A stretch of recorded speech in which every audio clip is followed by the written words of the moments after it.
Hello everyone, welcome to my another mini vlog. সকাল সকাল ঘুম থেকে উঠে বেডটা ক্লিন করে নিলাম এক তুড়ি মেরে।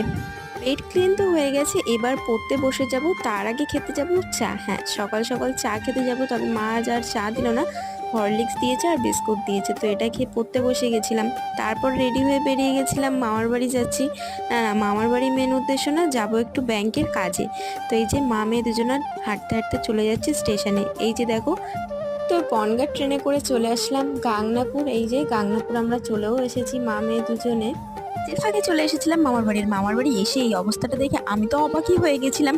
কিন্তু ওদের পিঠে যা মার পড়েছিল পরে কি আর তোমাদের বলবো, চুপচাপ দুটো কান্না করে ঘুমিয়ে পড়েছিল। এরপর মার সাথে গেছিলাম মায়ের প্যান কার্ডটা নিতে, আর কি মার প্যান কার্ডটা কারেকশন করাতে দিচ্ছিল, তো সেখানে নিতে গেছিলাম। তারপরে দেখো বাবা আর মেয়ে দুজন এক কাপ করে চা খেয়ে বাড়ির দিকে রওনা দিচ্ছি। তোমাদের আজকের ভিডিওটা কেমন লাগলো অবশ্যই কমেন্ট করে জানিও। সাবস্ক্রাইব করে আমার পাশে থেকো। টাটা, সকলে ভালো থেকো।